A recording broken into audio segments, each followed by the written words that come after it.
Il n'y a pas si longtemps, dans un lycée quelconque de France, les élèves les plus perturbateurs étaient soumis à la terrible épreuve de la colle du mercredi. Une sanction disciplinaire ayant pour but de gâcher leur après-midi de repos afin de réfléchir sur leurs actes répréhensibles. Lors de ce supplice, certains élèves ont décidé de monter une sorte de club et de s'y retrouver chaque semaine. C'est ainsi que se sont créés les rendez-vous du fond de la classe. Bonjour et bienvenue à tous les cancres qui nous écoutent. On est mercredi après-midi et comme tous les mercredis après-midi, la salle de colle est pleine. Coucou! Coucou! Tiens, je vais vous dire pourquoi j'ai été collé. J'ai organisé une course dans la cour de l'école. Et voilà, on sait tous que la tortue est plus rapide que le lapin. Mais moi, je voulais savoir si les 6e étaient plus rapides que des lapins. Du coup, j'ai volé tous les lapins de la classe de vétérinaire et je les ai fait faire une course contre les 6e B. Mais bon, apparemment, ça n'a pas été trop apprécié. Il a gagné. Incroyable. Il y a eu des paris et tout ou pas? Ouais, c'est ça. On veut savoir. C'est les lapins parce que les 6e B ils se sont éparpillés partout. Emma, pourquoi t'as été collée toi? Moi, j'ai été collée parce que en cours de littérature, on était en train de lire un livre et je trouvais que le style était un peu lourd. Et du coup, pour que le style soit plus fin, j'ai découpé mon livre en lamelles. Et la professeure a pas apprécié. C'est très méta. Hein. Ah bah oui, mais on ne s'en prend pas au livre comme ça, je comprends. Hein. C'est très méta, mais ça m'est arrivé le jour où je suis revenue du travail. Genre le jour où j'ai repris les cours après le congé maternité, j'ai une élève qui a découpé son livre en cours. Donc je lui ai rendu hommage. C'est là que tu repars en congé. Waouh. Vraiment, c'est bon. On est trop vu. C'est ça, j'ai fait ma part. Pilou, pourquoi t'es collé toi? T'as pas découpé un livre, j'espère. Alors moi, c'est beaucoup moins méta. C'est beaucoup plus littéral. J'ai mis de la super glue sur les poignées du baby-foot du foyer. Et il y a des terminales qui sont restés collés pendant 3 heures le temps que le SAMU arrive. Mais vraiment collés, eux. Voilà. Oh putain. Je reconnais que c'est pas ma plus intelligente, Du coup, tu t'es fait coller. Eh oui. mais c'était rigolo. Marion, pourquoi t'as été collée? On était donc en SVT et on devait, je vous avais parlé la dernière fois des poissons à disséquer. Là, c'était des œufs durs à découper pour observer un peu ce qui se passait dedans. Voilà. Sauf que moi, j'avais envie de m'amuser un peu et du coup, j'ai remplacé tous les œufs durs par des œufs crus. Et du coup, ça en a foutu partout sur les paillasses. C'était rigolo. Bon, j'ai mérité ma colle, mais ça m'a bien fait marrer quand même. Ah ouais. J'aime bien. Ces blagues, elle est mignonne et marrante. Bah ouais. En Je plus, m'ennuyais. l'œuf, c'est tellement galère à nettoyer. C'est collant, c'est tâche. Le concept est simple. Une information vraie, une information fausse. Et c'est aux autres de la retrouver. Dimanche dernier, c'était Pâques. Oui. On était à la messe avec Tata. Le curé, il a dit plein de trucs super intéressants, sans doute, mais je vous avoue que j'ai pas trop écouté, pour être honnête. J'ai tendance à dormir pendant la messe. Dans les moments où j'étais réveillé, j'ai quand même entendu pas mal de trucs sur les saints. Saint Raymond de Peñafort, qui a vécu à cheval entre le XIIe et le XIIIe siècle, est le saint patron des véliplanchistes. Les véliplanchistes, c'est ceux qui font de la planche à voile. Il est envoyé sur les îles Baléares par le roi d'Espagne, qui avait interdit aux marins de le prendre à son bord pour un voyage retour, ou même de lui vendre ou de lui louer un bateau. Tant vous dire qu'il avait vraiment pas envie de le revoir. Mais Raymond a étendu sa cape sur la mer, en a relevé un pan sur son bateau pour faire une voile, et a navigué ainsi jusqu'à Barcelone. Cet exploit difficile à croire explique son statut de saint patron des pratiquants de la planche à voile. Également, Sainte Blandine de Quercy, qui a vécu au XVe siècle dans le Berry, est, depuis 2022, la sainte patronne des télétravailleurs.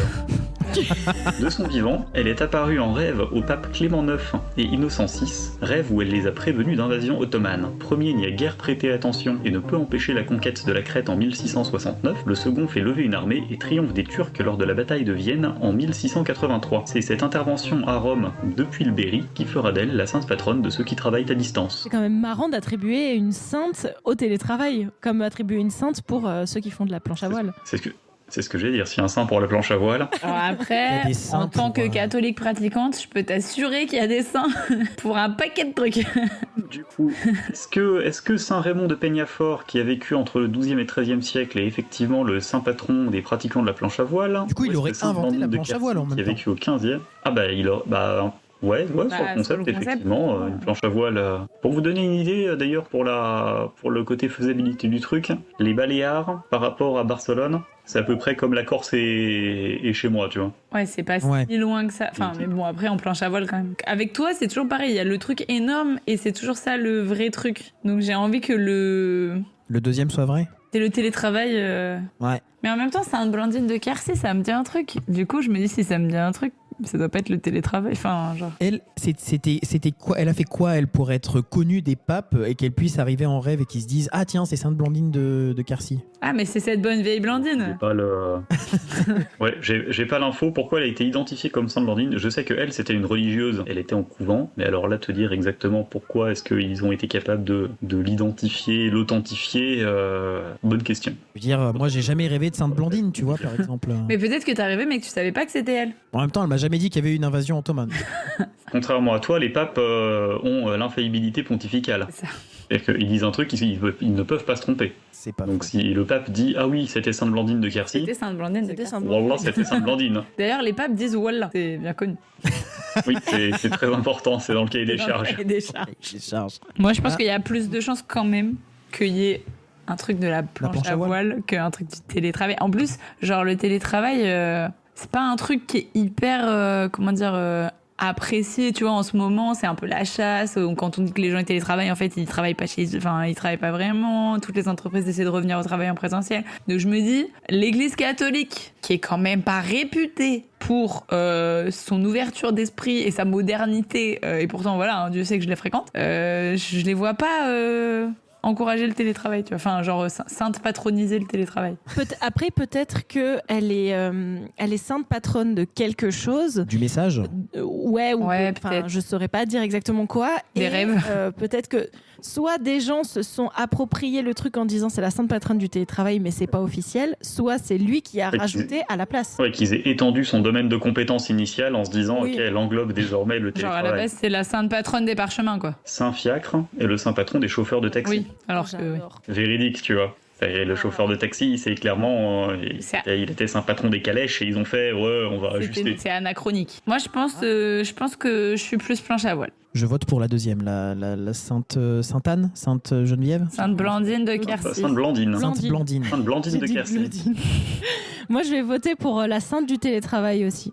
J'aime bien. 2 télétravail, une planche à voile. Alors, il n'y a pas encore de saint patron des télétravailleurs. Ah. Ça me paraissait C'est bizarre. Saint Raymond de Peñafort, le véliplanchiste qui est authentique. Mais Sainte Blandine de Quercy, elle existe ou pas? Sainte Blandine de Quercy n'existe Ah ouais. absolument pas. Il y a un machin de Quercy, il y a une Sainte Blandine, mais Sainte Blandine de Quercy, je l'ai bullshité. Il n'y a jamais personne qui a vécu dans le Berry. Il n'y a jamais eu de. Il y a des gens qui vivent là, dans pour le coup, Berry, j'ai- Non, Non, personne ne vit dans le Berry. Ça n'existe pas, c'est faux. Cette histoire de rêve à 2 papes successifs, c'est pareil, je l'ai complètement inventé. Là, pour une fois, je suis quand même vraiment pas parti d'une base ouais. de quelque chose en le travestissant. Ah ouais, J'ai vraiment inventé tout. La seule partie véridique de l'anecdote, c'est qu'effectivement, il y a eu 2 invasions ottomanes sous Clément IX qui a perdu la guerre et sous Innocent VI qui l'a remportée. Mais il n'y a aucune histoire particulière qui lie ces deux invasions. Pour l'anecdote, Joseph est le saint patron des travailleurs et Gabriel est le saint patron des télécommunications. Ah, Donc il y a quand même un peut-être truc. qu'il y a une collab à faire pour un jour atteindre un saint patronage des télétravailleurs avec eux. Matière suivante. Il se trouve que mon chéri, il a travaillé pour l'installation du Tour de France quand il était un peu plus jeune. Et donc, il est allé dans plein d'endroits improbables en France. Et notamment, il m'a parlé d'une commune de Haute-Vienne qui s'appelait Arnac-la-Poste. Et donc, j'ai pas voulu le croire. J'ai dit, mais c'est pas possible, il y a pas un endroit qui s'appelle Arnac-la-Poste et tout. Il m'a dit, mais si, les habitants s'appellent les Arnaquois, les Arnaquoises, etc. Et du coup, ça m'a fait tellement rire que je suis allée chercher les toponymes un peu surprenants en France. Le premier, vraiment, il me fait trop rire. Le premier village que j'ai retenu, c'est le village de Mouais. Le village de Mouais, donc ça s'écrit M-O-U-A-I-S, comme quelqu'un qui serait pas tout à fait d'accord avec le nom de ce village d'ailleurs. C'est un village qui est situé en Loire-Atlantique. Ses habitants et habitantes sont appelés les Mouésiens et les Mouésiennes. Et j'ai fait beaucoup de recherches pour comprendre d'où venait ce nom. Comme c'est pas très loin de la Bretagne, il y a des hypothèses qui disent que le nom vient du saint breton appelé Moé, et ça s'écrit M-O-E avec un tréma sur le E. Ça fait quand même assez breton et Oui. ça serait une déformation parce que du coup la première apparition du nom de ce village c'est en 860 dans un un cadastre en fait. Donc en 860 l'orthographe était pas du tout arrêtée. Oui, à partir du moment où c'était homophone, c'est bon, c'était homophone, Exactement. ça passait. Donc, le saint-breton c'est MOE tréma, là avec le temps c'est devenu MOA, donc MOA, après ça a été MOE, MOE, etc. Ça a diversifié, et c'est arrivé à mouais comme nous quand on dit mouais. Il y a une autre origine possible qui me fait rire, qui me semble un peu plus probable quand même, qui viendrait du breton. Alors je ne parle pas breton, mais donc ça s'écrit mouais, mais M-O-U-E-S, et c'est un adjectif qui signifie humide. Et comme c'est une zone très marécageuse, proche de la mer, etc., c'est de là que viendrait le nom du village. Moi ça me semble un peu plus probable que le Saint-Breton. Et bref, en tout cas, le nom du village m'a fait beaucoup trop rire. Et le deuxième village m'a fait crever de rire aussi. Et on va passer en explicite. Je suis désolée pour ça. Puisque jusqu'à là, non. Il s'agit du village de Salope. Mais ça s'écrit pas comme comme le grand mot.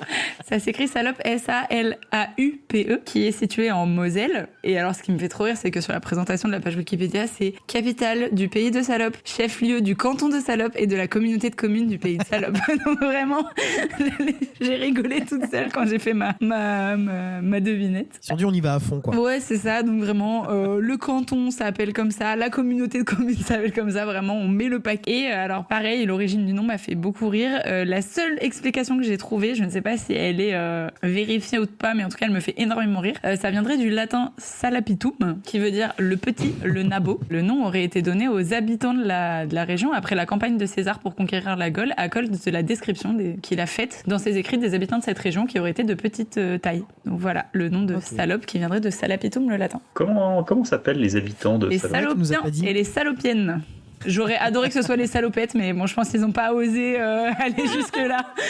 Moi, sur la deuxième, j'essaie de m'en souvenir, parce qu'il se trouve que j'ai quand même lu La guerre des Gaules de Jules César, qu'il disait que les habitants de la Moselle étaient partout en petit. Ça m'évoque rien, tu vois. Gallia, Tria, Partes, Divisa Est, le truc que tous les étudiants en latin traduisent un jour. Après, c'est dans les écrits de César, il a pas écrit que sur la guerre des Gaules, il a écrit aussi, moi, ce que j'ai vu à la grecque, c'était la guerre civile, le Bellum Kiwile, et il y a des campagnes de Gaulle dans le Bellum Kiwile. Mais est-ce qu'il n'y a pas un truc où en France, comme pour les prénoms des enfants, des noms que tu peux pas donner si c'est une insulte, tu vois, tu peux pas nommer un enfant. À partir du moment où ta ville, elle s'appelle comme ça depuis des centaines et des centaines d'années, il va débarquer, légiférer et dire le village il s'appelle finalement plus comme ça. Et puis alors, mais vu les noms, les plus connus, c'est effectivement Arnaque-la-Poste et Mon Cul. Mais tu vois, typiquement Mon Cul, ils l'ont pas renommé. Il y a Mon Cul, mais mais j'en ai trouvé. Il y a Très Con. Il y a, tu vois, il y a des trucs, tu vois. Non, d'accord. Vraiment, je pense pas qu'il y ait une législation sur les noms, sur les toponymes, parce que vraiment, je te dis, j'en avais au moins 15 dans la liste qui étaient lunaires. C'est vrai qu'il y en a qui sont hyper insultants quand même. J'aurais tendance à voter mouais, parce que Salope, je me dis, tu vois, on connaît Arnaque-la-Poste, on connaît Mon Cul, Salope, on le connaîtrait. Salope, on le connaît. Le village de Salope, la com d'agglo de Salope. La communauté de communes. On en a forcément entendu parler, tu vois. Pilou, tu votes mouais. Donc toi, ça te choque pas qu'il y ait un truc qui s'appelle mouais? Mouais. Pourquoi pas? Je sais pas. Moi, je dirais Salope vrai. Ah ouais, moi je partirais sur mouais aussi. Je crois avoir déjà vu passer l'info que mouais existait. Ah ouais. Ouais. Du coup, je vais rester sur mouais. Eh ben, en effet, Pierre-Louis, Marion, vous avez raison, c'est mouais qui existe. Mais je tiens à dire que tout ce que j'ai dit sur le village de Salope est vrai, sauf que le village s'appelle Beach. Il s'appelle Beach, B-I-T-C-H, T-C-H-E, pardon, quand même. Voilà. Beach. Donc j'ai inventé la racine de Salapitum. Alors, Salapitum veut bien dire le nabot en latin. Hein. Je suis partie d'un vrai mot latin. Oui, ça je n'en doutais pas. Là, ça, les racines latines, je remettais pas du tout en doute ce que je disais. J'ai juste traduit le mot et je me suis dit, tiens, je vais essayer d'aller creuser une étymologie un peu stupide. Mais en tout cas, voilà, il y a quand même un village en Moselle qui s'appelle Beach et les habitants s'appellent les Beachois et les Beachoises. C'est incroyable. J'ai envie d'aller vivre là-bas pour dire que je suis une Beachoise.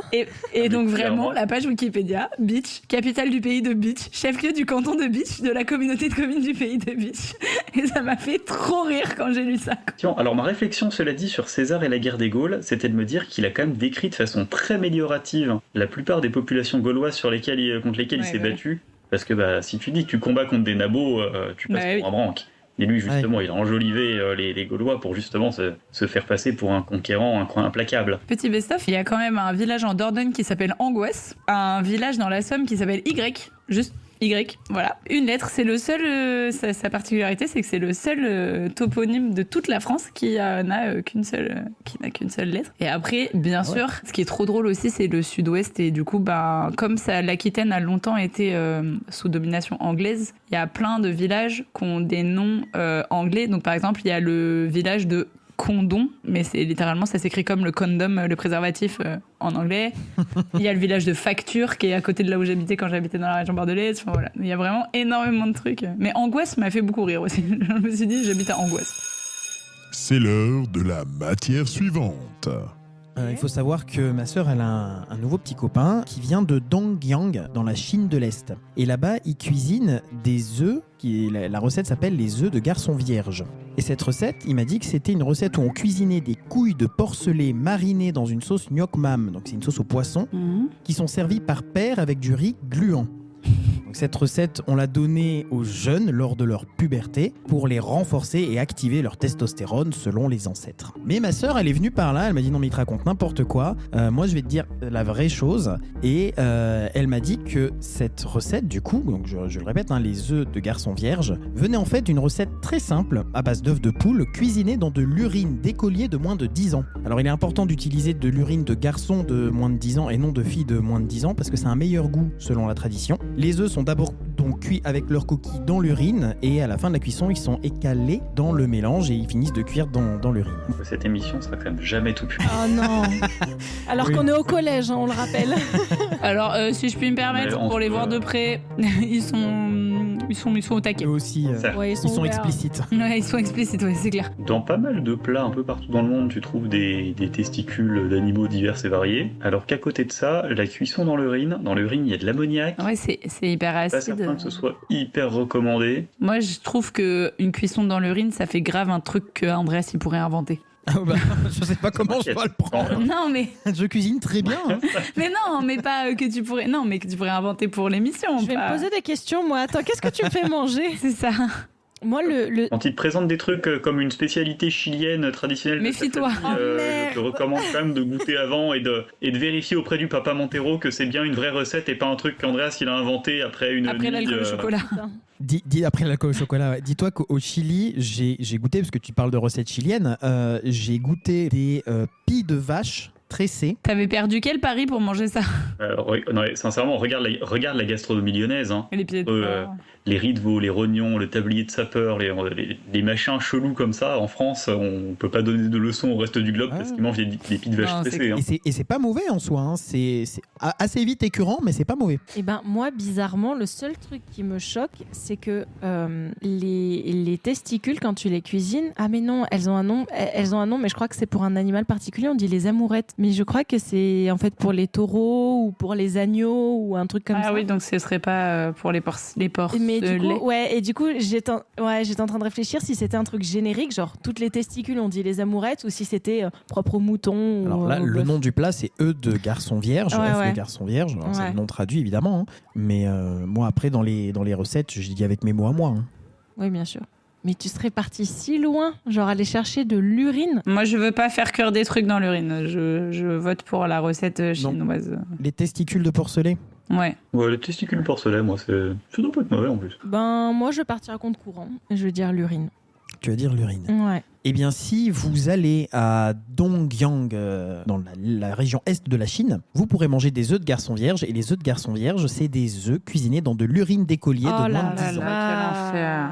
Voilà. Mais ça existe encore? Ça existe vraiment? Alors, c'est une recette qui est traditionnelle. Aujourd'hui, elle est beaucoup plus décriée, notamment pour des raisons d'hygiène, forcément. Vraiment, mais ça m'étonne. Sans déconner. Mais c'est une recette qui, techniquement, fait partie des recettes traditionnelles. Et je sais pas si, dans les faits, elle est beaucoup réalisée, parce que c'est quand même très bizarre. Ce qui est le plus bizarre, je sais pas si c'est la recette en elle-même ou le fait d'imaginer, de se dire, je vais mettre des œufs dans l'urine C'est ça. d'enfant. Et goûter pour voir si Et c'est bon. goûter. Timéo, tu peux me remplir un verre 2 heures? Il faut que je fasse Ouais, faire c'est surtout ça. Au suivant. Nous avons tout d'abord en Norvège, nous avons les récits printaniers. Pâques serait donc consacré à la lecture. Tous les Norvégiens, au moment de Pâques, ils vont s'armer d'un livre avec pour thème principal le printemps, le renouveau, tout le côté très positif, très dans la renaissance des choses. Donc les habitants se mettent à lire, à regarder et même à écouter des histoires qui vont avoir un rapport plus ou moins lointain avec donc l'univers du printemps, du renouveau. Voilà, ils ont étiré un petit peu les thèmes et c'est même allé jusqu'à donc ce qui est des stations de radio qui parlent d'histoires printanières et également des boîtes de lait. Et que sur les emballages, ils mettent des poèmes. Ok. Je sais pas si on dit l'effigie, mais par rapport au hommage, thème, ouais. en hommage au printemps et à cette belle saison de renouveau qui arrive. Voilà pour la première tradition que je trouve très mignonne. Et la deuxième, c'est en Grèce, qui s'appelle les pots en argile volants. Les habitants jettent des pots en argile de toute taille depuis leur balcon. Le but, c'est le renouveau, accueillir la nouvelle année. Alors, ils disent également le nouveau départ, qui peut être aussi vu comme ça. On jette le vieux pour remplacer par du neuf. Mais attends, mais c'est hyper dangereux le truc des. T'as pas envie d'être balayeur de rue à Mais Athènes. c'est surtout que le au début renouveau, avril, tu quoi. te prends un truc sur la tête, t'es content de faire ton renouveau à l'hôpital, quoi. T'imagines, Alors, tu te manges ouais. Après, je tiens à dire qu'il y a quand même des endroits, je crois que c'est dans le nord de la France, où il y a des fêtes pour les grands carnavals et tout, où ils balancent des harengs dans la Faut foule. arrêter Oui, d'être ça con je l'ai aussi, vu, à un c'est à... moment. Je crois que c'est à... Oui, mais un rang, ça fait moins de mal qu'une poterie dans la gueule. Alors, Ça dépend s'il est avec, s'il est cuit en croûte de sel. C'est ça. ça je l'ai vu, c'est à Amsterdam, qui font Amsterdam ça. aussi, ouais, je crois que c'est Mais tout un je crois que c'est des festival où traditions. ils se jettent des poissons. Mais c'est. Enfin. T'as le maire qui jette vraiment le poisson dans la foule. Ah oui, je le balance dans la gueule et tu t'en prends partout, quoi. Même dans cette émission, on a parlé il y a pas mal de semaines maintenant de Le soir. des prêtres qui balancent les objets là sur un festival au Japon, je crois, où t'avais des hommes à Oui, poil qui oui, récupéraient des ça, objets ça, lancés ouais. par des prêtres. Comme ça. C'est vrai que... Effectivement. Putain, j'avais oublié, bien sûr, bien sûr. Eh ben oui. Donc non, balancer des trucs sans vraiment se soucier de où ça va tomber. Bon. Ça te choque pas plus que ça. Effectivement. J'avais complètement oublié cette anecdote, c'est vrai. Ah ouais. Moi, j'ai un côté cliché, tu vois. C'est des Grecs, faut qu'ils balancent des poteries. J'avais pas C'est le folklore. J'avais pas le cliché là sur les Grecs, mais. Ouais, c'est vrai qu'ils ont la poterie, les vases. Tu vois, je me dis, est-ce que c'est pas inventé, tu vois. Tu t'es dit, vas-y, je vais les trucs balancer des poteries, qui fait ça. Bon, les Grecs, c'est les poteries, ils font tout ce qu'il faut en stock. Non mais après ça pourrait être dans le sens où ils balancent la poterie pour casser le vieux et pour récupérer les bouts, les refaire. Je sais pas si ça peut se refaire. Ah, je fondre, crois que c'est entre comme ça guillemets, qu'ils ont inventé le puzzle. pour. Ou alors qu'ils ont inventé l'art du kitsunji, je crois qu'on dit, de faire quand on recolle les vases avec la dorure. Ah oui, bien Je sûr. sais pas si vous en... Cet art japonais qui nous vient de la Grèce. Voilà, qui en fait a son origine à la Grèce. Ils prennent la poterie en fait de Grèce pour l'amener au Japon. Putain, le bilan carbone du. Et le premier, c'était quoi? C'était tous les. Les récits printaniers. Alors c'est tous les récits printaniers qui se font en Norvège. C'est vraiment la Norvège sous le signe de la lecture. Après la lecture, je sais pas Ouais, si. les bouteilles de lait avec des images de verre pâturage, etc. Ça fait. C'est tellement raciste, genre. Sur nos bouteilles de lait aussi, on a des pâturages. Hein. On a des vaches dessus, mais on a des pâturages. Ça, c'est une idée qui est venue à Marion le matin en mangeant ses céréales, tu vois.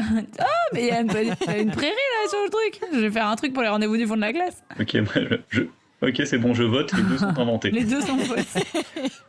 Parce qu'après, je me dis, la lecture, peut-être que c'est que en France, mais j'ai l'impression que c'est pas le truc qui est le plus répandu non plus. Et de faire une sorte de fête de la lecture à ce moment-là, je sais pas si ça serait crédible ou pas, quoi. Puis la lecture, parce que, je sais pas, je connais pas vos lectures, je sais pas ce que vous lisez. Moi, à titre personnel, je lis quand même très peu de récits printaniers. Oui, c'est vrai. Après, elle a dit que ça pouvait être éloigné et tout. Ok. Genre développement personnel, tu vois. Pareil, oui, c'est ça. Le phénix. Genre, tu lis le livre de Sarko qui est sorti de prison, Renaissance, tu vois. C'est un renouveau complètement. Ah oui, C'est un bien renouveau. évidemment. En fait, il faut que le livre je vais soit me faire vert. vomir, je le reprends l'enregistrement juste après. Trop pressé d'avoir le tome 2 de Nicolas en prison. Il va faire une série Netflix. Non. Il n'y a pas assez de matière, c'est un court-métrage. Alors, est-ce que vous avez des idées? Je sais pas, moi j'aurais tendance à dire que la deuxième est vraie, parce que... Ça je s'invente vois pas. Tout un packaging... Ouais, non, c'est surtout que je me dis de changer tous les packaging des marques, des bouteilles de lait, de faire vraiment tout un truc pour mettre des poèmes. Mais toi, c'est À la pas... limite, parce que t'es pas romantique, changer toi. tout ça. Tu dis non, mais... Moi, je suis pas super. romantique, moi. Oh là là, Moi, je suis pas elle a romantique. unleash. Demande à mes potes si je suis romantique. Non, je sais pas, je me dis à la limite pour un truc, genre tu changes des packaging quand t'as des grands événements sportifs, des Coupes du Monde, ou peut-être pour Noël. Ou des Oui, choses mais d'un comme ça, autre côté, pas que ça revient tous les ans. Donc tu peux faire ton packaging pour l'année d'après, tu vois. Ouais, puis t'as vu. Oui, t'as ton packaging de Pâques, ils font bien un packaging de Noël. Ouais, puis t'as vu en question de courses dans les supermarchés, ils sortent tous les trucs de Pâques, hein, à un moment donné, ils changent aussi. Oui, c'est vrai. Pas faux. Ah, je ne sais que penser. On va se faire engueuler, quoi. Je vote pâturage, je vote poèmes et pâturage, moi. Toi, tu votes pâturage. Moi, je crois quand même que je vote Ouais, même poterie, des pâturages, parce que ça me paraît trop insolite pour avoir été inventé. La poterie serait vraie pour Emma. Et Ouais, pour moi toi je vote poterie aussi. Et tu votes poterie. Eh bien, c'est la poterie qui est vraie, effectivement. Alors, l'autre n'est pas totalement fausse non plus. En Norvège, ce que je vous ai raconté, c'est exactement ça, sauf que c'est pour les romans policiers. Ah, En fait, la Norvège ok. est très très très friande des romans Alors, policiers. pour le coup, oui. Faut qu'il est libre. Il est vrai qu'il y a énormément de bouquins norvégiens ou nordiques, du moins, qui viennent en termes de thrillers psychologiques et autres romans policiers. Donc, le pays est vraiment consacre vraiment à Pâques tout un temps de lecture, notamment pendant les vacances scolaires du printemps. Ok. Et donc, où ils vont lire des histoires, écouter des histoires, les stations de radio et les packaging des bouteilles de lait changent pour mettre des bouts de récits policiers sur leur packaging Incroyable. et raconter des histoires. Ils sont à fond dans le côté policier. Ils ont trouvé un moyen de me faire boire du lait. Pourquoi pas. Pour la Grèce, c'est bien vrai. Alors non, les pots ne sont pas envoyés au Japon, hein, évidemment, si c'était des conneries qu'on racontait. Mais les habitants jettent bien leurs pots en argile depuis leur balcon. Donc oui, je trouve que c'est une pratique qui est extrêmement vénère quand même. Et donc le but, c'est le renouveau, accueillir la nouvelle année. Il y a également une notion de effrayer les mauvais esprits et être sur un nouveau départ. Donc c'est une pratique qui se fait depuis le XVIe siècle. Et ça se passe non pas à Athènes, mais sur l'île grecque de Corfou. D'accord. Ok. Pour la petite info. Et ils ont plein de traditions. Et moi, ma Pâques, question, plein c'était justement, le truc qui m'a fait planter, c'est justement qu'il y avait ce côté, bon, pour moi, c'était une incohérence, on a dit, c'est pour accueillir Oui. la nouvelle année, le renouveau, etc. J'étais en mode, Ah bah, mais c'est nouvelle la année. nouvelle année catholique. Pour le coup, ils sont ouais, vénères je au pense niveau du qu'ils se sont- catholicisme, hein, les Grecs. hein. Ouais, je pense qu'ils se sont basés sur Ouais. la nouvelle année qui se faisait avant, je crois que c'était mars ou avril, Ouais, quand ouais. il y a le printemps, et non pas en janvier, comme nous on fait maintenant. Je pense qu'ils sont basés là-dessus pour eux. Et on en est où au niveau des points du coup? Eh Ça ben, fait 1. Moi j'ai 1 point, j'ai pas fini Tu à as 0. un point, Emma et moi on est à 2, et un point Pilou tous est les à deux, et 1. les filles ont 2 points. Eh, mais attends, je suis pas mal là depuis quelques semaines. Et Bah ouais, attends. ça remonte, ça remonte. Et ben écoute, là je pense que la colle est terminée, qu'on va pouvoir rentrer chez nous, aller s'amuser, aller se reposer, aller manger les chocolats qui restent. À la semaine prochaine, et n'hésitez pas à suivre le podcast et à vous abonner et à partager autour de vous, ça pourrait être sympa aussi. Allez, à la semaine prochaine. Bisous. Vous voulez vous aussi être au rendez-vous? Alors retenez bien, chaque mercredi, durant toute l'année scolaire, c'est l'heure des rendez-vous du fond de la classe. Un podcast. Production.